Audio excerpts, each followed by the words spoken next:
निज मंगल भावना अमंगल हारी द्रवौ सुदशरथ अजिर बिहारी। जय हिंद। स्टडी बसेरा के नए वीडियो में आप सभी का हार्दिक स्वागत है। चैनल पर नए हैं तो चैनल को सब्सक्राइब कर लीजिएगा। वीडियो को पसंद आता है तो वीडियो को लाइक और शेयर अपने स्टडी ग्रुप में, अपने सोशल मीडिया ग्रुप में जरूर शेयर करते चलिएगा। चलिए स्टार्ट करते हैं। आज का जबरदस्त प्रश्न पहला है, अनुच्छेद संविधान का अनुच्छेद 101 का 4 101(4) यह चर्चा में क्यों है कि खटूर साहिब लोकसभा क्षेत्र है। यहाँ के सांसद अमृतपाल सिंह, जो पंजाब में यह खटूर साहिब क्षेत्र पड़ता है, यहाँ के सांसद जो हैं NSA के तहत अप्रैल 2023 से डिब्रूगढ़ जेल में बंद है और जेल से ही इन्होंने चुनाव लड़ा था, चुनाव जीत गए थे।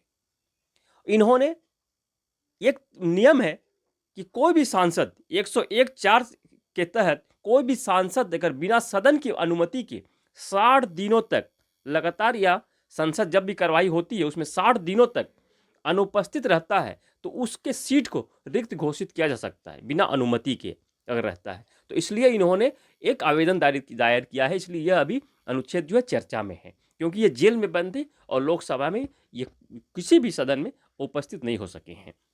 तो ये ध्यान रखिएगा। चलिए, बहुत जबरदस्त। जनकटाल रेक ये उत्तराखंड में स्थित है और दुनिया का सबसे ऊंचा ट्रैकिंग रूट बनने जा रहा है। इसका उद्घाटन प्रधानमंत्री नरेंद्र मोदी जी द्वारा किया गया। विंटर यात्रा का उद्घाटन किया गया है और यहाँ इन्होंने फाउंडेशन स्टोन भी रखा है इसको बनाने के लिए। यह कहाँ है? लोकेशन की बात करें तो उत्तराखंड के गंगोत्री मुखबा में स्थित है। दुनिया का दूसरा सबसे ऊंचा ट्रैकिंग रूट है। यह ध्यान रखिएगा, शायद मैंने पहला कह दिया था, तो यह दूसरा सबसे ऊंचा ट्रैकिंग रूट है। सोल का फुल फॉर्म क्या होता है? School of ultimate leadership. किसका पहला एडिशन का आयोजन किया गया? पहला संस्करण है। इसका आयोजन नई दिल्ली में किया गया। उद्घाटन प्रधानमंत्री नरेंद्र मोदी जी द्वारा किया गया है। ईपीएल का फुल फॉर्म ध्यान रखिएगा, मैंने अभी सोल का भी फुल फॉर्म बताया, उसे भी ध्यान रखिएगा। सोल का full form SOUL, school of ultimate leadership, इसका भी ध्यान रखिए, जिसका आयोजन दिल्ली में किया गया है। उसी तरह से ईपीएल और इलेक्ट्रॉनिक पर्सनल लाइसेंस, ये क्या है? तो भारतीय पायलट के लिए डिजिटल लाइसेंस है। यह फिजिकली जो लाइसेंस होता है उसी तरह से अब डिजिटल लाइसेंस की भी शुरुआत की गई है भारत में। तो ईपीएल को शुरू करने वाला भारत दूसरा देश बन गया है, दुनिया का दूसरा देश। पहला देश कौन सा है? चीन है। और इसकी शुरुआत केंद्रीय नागरिक उड्डयन मंत्री राम मोहन नायडू द्वारा किया गया है। आर्थिक सलाहकार कौन है? तो बी अनंता नागेश्वरन है। इनका कार्यकाल को 21 मार्च 2027 तक बढ़ा दिया गया है। इनके कार्यकाल को बढ़ाया गया है, इसलिए ये अभी खबर में है। भारत का पहला अपतटीय हवाई अड्डा का निर्माण कहाँ किया जा रहा है? इसकी तैयारी हो चुकी है और मंजूरी भी मिल गई है। तो पश्चिमी घाट के बदावन बंदरगाह, जो कि मुंबई के पास स्थित है, बदावन बंदरगाह के पास कृत्रिम द्वीप पर इसका निर्माण किया जा रहा है। तो भारत का पहला अपतटीय बंदरगाह, इसका मंजूरी महाराष्ट्र सरकार द्वारा मिल गई है। इसका निर्माण किया जाएगा जो मुंबई के पास एक कृत्रिम द्वीप पर, इसका बदावन बंदरगाह के पास इसका किया जाएगा, पश्चिमी घाट पर। तो सभी पॉइंट को ध्यान रखिए, कहाँ ऑप्शन में कुछ भी हो सकता है कि भारत का पहला अपतटीय बंदरगाह या ऑफशोर एयरपोर्ट का निर्माण कहाँ किया जा रहा है। तो ऑप्शन में पश्चिमी घाट, वेस्टर्न घाट, ईस्टर्न घाट, इस तरह से भी हो सकता है। तो वेस्टर्न घाट में इसका निर्माण किया जा रहा है, पश्चिमी घाट पर इसका निर्माण किया जा रहा है। और इसका जो निर्माण होगा हांगकांग के अंतर्राष्ट्रीय हवाई अड्डा और जापान के ओसाका के कैसाई अंतर्राष्ट्रीय हवाई अड्डा के डिजाइन की तरह, डिजाइन उसके समान यह डिजाइन इसको किया जाएगा। विंग्ड रेडर संयुक्त सैन्य अभ्यास किसके बीच होता है? तो भारतीय सेना और भारतीय वायुसेना के बीच, इंडियन आर्मी और इंडियन एयरफोर्स के बीच इसका आयोजन किया गया है। लोकेशन क्या है, कहाँ किया गया है? तो ईस्टर्न थिएटर जो पूर्वी राज्य जितने भी पूर्वी राज्य हैं, अरुणाचल प्रदेश, मणिपुर, असम, कोलकाता, त्रिपुरा, पश्चिम बंगाल, ये सभी राज्य, इन सभी राज्यों को मिलाकर ईस्टर्न थिएटर कहा जाता है। ये भौगोलिक एरिया है, इसे कहा जाता है। और इसी क्षेत्र में इसका आयोजन किया गया है भारतीय सेना और भारतीय वायुसेना के बीच। इसका यह एक संयुक्त सैन्याभ्यास है, इसका आयोजन किया गया है। तो ईस्टर्न थिएटर का हेडक्वार्टर कहाँ है? तो ईस्टर्न थिएटर का हेडक्वार्टर विजयदुर्ग है। विजयदुर्ग कोलकाता में है। विजयदुर्ग नाम से आपको अभी याद आ रहा होगा, अभी हम लोगों ने कुछ दिन पहले पढ़ा था कि कोलकाता के विलियम फोर्ट को नाम बदलकर विजयदुर्ग कर दिया गया है। तो वहीं इसका हेडक्वार्टर है ईस्टर्न थिएटर का। से ये पढ़ा था हम लोगों ने, फोर्ट विलियम का, जो कलकत्ता में स्थित, इसका नाम परिवर्तन करके विजय दुर्ग किया गया था। और अर्जेंटीना WHO से बाहर होने वाला 2025 में यह बाहर हुआ था। Right to die with dignity को लागू करने वाला दूसरा राज्य बना था कर्नाटक, और पहला राज्य है केरल। 2025-26 के बजट में सबसे अधिक बजट आवंटन किसके लिए किया गया था? रक्षा मंत्रालय के लिए।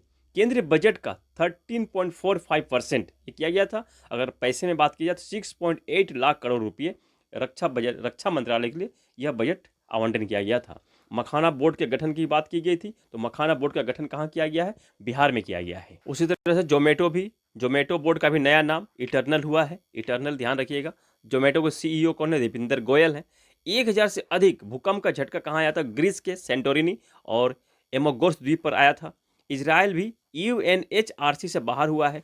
और RBI ने नया रेपो रेट जारी किया था 6.50 से 6.25, यानी कि 6.25 नया रेपो रेट जारी किया था, यानी कि कितने प्रतिशत की कमी की है? तो 0.25% की कमी की है। इस पॉइंट को ध्यान रखिएगा।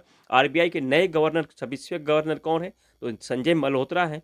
और अभी चुनाव आयोग नए चुनाव आयुक्त बने हैं, मुख्य चुनाव आयुक्त, वे भी 26वें रैंक के हैं। नाम क्या है? ज्ञानेश कुमार, 26वें रैंक के ये भी हैं। और RBI के गवर्नर भी 26वें रैंक के हैं, संजय मल्होत्रा। और RBI द्वारा भारतीय बैंकों के लिए बैंक.in डोमेन जो जारी किया गया था, बैंक जो रजिस्टर्ड बैंक है उनके लिए। और यह FIN.in यह जो गैर बैंकिंग वित्तीय संस्थान है उनके लिए यह डोमेन जारी किया गया था। तो दोनों पॉइंट को ध्यान रखिएगा। 50वां इमाम रहीम अल हुसैनी बने हैं, 50वें इमाम।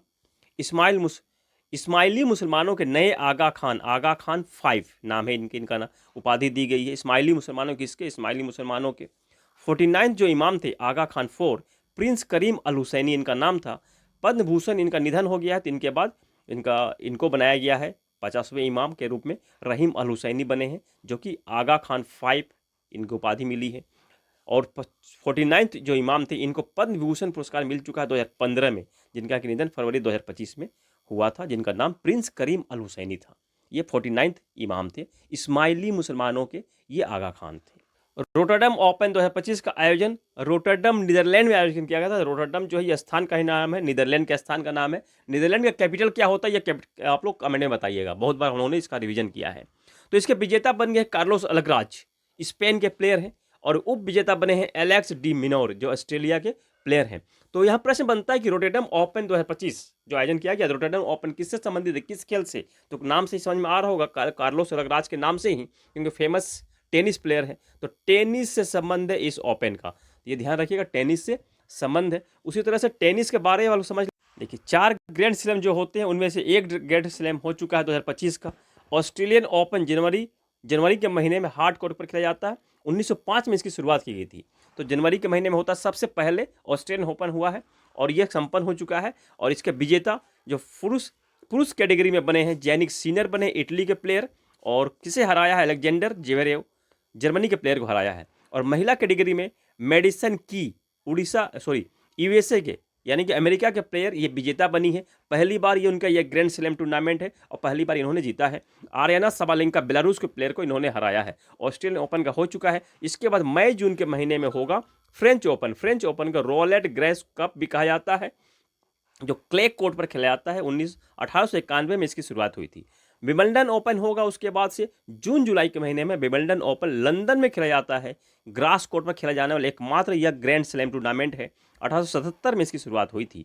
US ओपन ये अमेरिका के न्यूयॉर्क में खेला जाता है और अगस्त सितंबर के महीने में इसका खेला जाता है, या हार्ड कोर्ट पर खेला जाता है। तो हार्ड कोर्ट पर देख लीजिए कौन कौन सा, ऑस्ट्रेलियन ओपन और US ओपन, ये हार्ड कोर्ट पर दोनों खेला जाता है। और ग्रास कोर्ट पर विंबलडन और फ्रेंच ओपन है लाल क्ले कोर्ट पर खेला जाता है। तो नोवाक जोकोविक जो कि सर्बिया के प्लेयर हैं, 430 ग्रैंड स्लैम खेलने वाले पहले प्लेयर बने, सबसे अधिक ग्रैंड स्लैम टूर्नामेंट खेलने वाले, मैच खेलने वाले प्लेयर बन गए हैं। रिकॉर्ड किसका तोड़ा है? रोजर फेडरर स्विट्जरलैंड का रिकॉर्ड तोड़ा है। अब ये 2024 की विजेता की लिस्ट है। 2024 जो ग्रैंड स्लैम हुए तो ये कंप्लीट विजेता की लिस्ट है। यहाँ से तो प्रश्न नहीं आना चाहिए, परंतु अगर आता है, एग्जामिनर अगर थोड़ी सी बदमाशी करता है, अगर देता है तो देख लीजिएगा। इसे भी आप लोग एक बार रिवाइज कर लीजिएगा, नज़र दौड़ा लीजिएगा, यहाँ भी देख लीजिएगा। सिमलीपाल टाइगर रिजर्व, यह उड़ीसा में स्थित है। सिमलीपाल टाइगर रिजर्व यह भी न्यूज में क्यों है? क्योंकि यहाँ कुछ महीने पहले टेलीगार्ड AI कैमरे का इस्तेमाल किया गया था इस सिमली पार्क टाइगर रिजर्व में, यहाँ लगाया गया था टेलीगार्ड AI कैमरा, जो कि रात में भी जबरदस्त अच्छी तस्वीरें लेता है। इस कैमरे के यूज करने से इस टाइगर रिजर्व में, सिमली पार्क टाइगर रिजर्व में अवैध शिकार में कमी की गई है। अवैध शिकारी जो है उनको पकड़वाने में यह कैमरा जबरदस्त भूमिका निभाया है। इस कैमरे के कारण अवैध शिकार में कमी देखी गई है। टेलीगार्ड कैमरा कहाँ लगाया गया था? सिमली पार्क टाइगर रिजर्व में, जहाँ की अवैध शिकार की कमी देखी गई है इस कैमरे के कारण से, AI कैमरे के कारण से। तो ये पॉइंट को ध्यान रखिएगा। उड़ीसा की बात करें तो उड़ीसा में लोकसभा सीटें 21 है, राज्यसभा सीट 10 है और विधानसभा सीट 147 है, 147 है राज्यसभा सीट। राजकीय पक्षी इंडियन रोलर है, राजकीय पशु उड़ीसा का सांभर हिरन है और राजकीय पुष्प अशोक फूल है। कुछ दिन के पहले कि हम लोग कुछ रिवीजन कर लेते, ज़्यादा नहीं कुछ करेंगे क्योंकि ज़्यादा करने से फिर याद नहीं रहेगा। भारत का पहला चिड़ियाघर बना है Padmaja Naidu Himalayan zoological park, जहाँ की बायो बैंक की स्थापना की गई, बायो बैंक की स्थापना की गई है। यह भारत का पहला चिड़ियाघर बन गया है। और पद्मजा नायडू कौन थी? तो पद्मजा नायडू वेस्ट बंगाल की पहली महिला राज्यपाल थी और पद्मजा नायडू जो भारत कोकिला है सरोजिनी नायडू उनकी पुत्री थी। ये दार्जिलिंग में स्थित है यह चिड़ियाघर, वेस्ट बंगाल दार्जिलिंग में स्थित है और इसे दार्जिलिंग चिड़ियाघर या फ्रोजन चिड़ियाघर भी कहते हैं। और बैंक जो बायो बैंक स्थापित किया गया है, इसमें क्या किया जाएगा? तो कोशिका और उत्तक के नमूने का संग्रहण किया जाएगा। भारत की सबसे ऊंचाई पर स्थित चिड़ियाघर है यह भी ध्यान रखिएगा। और 9th एशियाई विंटर गेम 2025 का हार्बिन चाइना में आयोजन किया गया था। फरवरी 2025 में उद्घाटन शी जिनपिंग जो कि चाइना के राष्ट्रपति इनके द्वारा किया गया था। स्लोगन थी dream of winter love among Asia. यह स्लोगन को ध्यान रखिएगा। मैस्कॉट था बिन बिन नीनी। और पहला जो आयोजन किया गया था 1986 में सैप्रो जापान में आयोजन किया गया था। और 10th अभी आयोजन होगा 2029 में आयोजन होगा सऊदी अरब में एशियाई विंटर गेम। विधानसभा, दिल्ली विधानसभा से तो एक प्रश्न जरूर बनेगा, तो यहाँ से हम लोगों ने बहुत रिवीजन किया था, पढ़ा है, तो इसे भी एक बार देख लीजिएगा। और नेक्स्ट स्लाइड पे भी कुछ होगा जरूर, नेक्स्ट स्लाइड पे उसी से संबंधित है, दिल्ली विधानसभा से ही कंप्लीट डिटेल है दिल्ली विधानसभा के बारे में, कब चुनाव हुए थे, कहाँ हुए थे। एक बार मैं अगर बताने की कोशिश करूँ तो यहाँ मैं बता दूँ, केंद्र शासित प्रदेश बना था ये 1993 में। केंद्र शासित प्रदेश बनने के बाद 1993 में पहला चुनाव हुआ था। 70 सीटों पर, पहले चुनाव में 70 सीटों पर बीजेपी 49 विजेता हासिल की थी। 70 सीट है दिल्ली में और बीजेपी 1993 में 49 सीटों पर विजेता बनी थी। और मदन लाल खुराना केंद्र शासित प्रदेश के पहले मुख्यमंत्री बने थे 1993 से 1996 तक ये। उसके बाद उसी कार्यकाल में साहिब सिंह वर्मा बने थे 1996 से 1998 में। और दिल्ली केंद्र शासित प्रदेश की पहली महिला मुख्यमंत्री बनी थी सुषमा स्वराज, अक्टूबर 98 से दिसंबर 1998 तक। और अभी जो बनी है रेखा गुप्ता, यह दिल्ली की चौथी महिला मुख्यमंत्री हैं, तो ध्यान रखिएगा। केंद्र शासित प्रदेश बनने के बाद पहले मुख्यमंत्री मदन लाल खुराना। अगर प्रश्न बनता है कि दिल्ली के पहले मुख्यमंत्री, सिर्फ दिल्ली के पहले मुख्यमंत्री कौन थे, तो अगर प्रश्न बनता है तो चौधरी ब्रह्म प्रकाश 1952 से 1955 तक इनका कार्यकाल था, ये ध्यान रखिएगा। चलिए आज के लिए इतना ही। आशा करता हूँ सेशन पसंद आया है। इसी आशा और उम्मीद के साथ मिलते हैं नए वीडियो में। तब तक जय हिंद, स्वस्थ रहें, मस्त रहें, धन्यवाद। जय हिंद।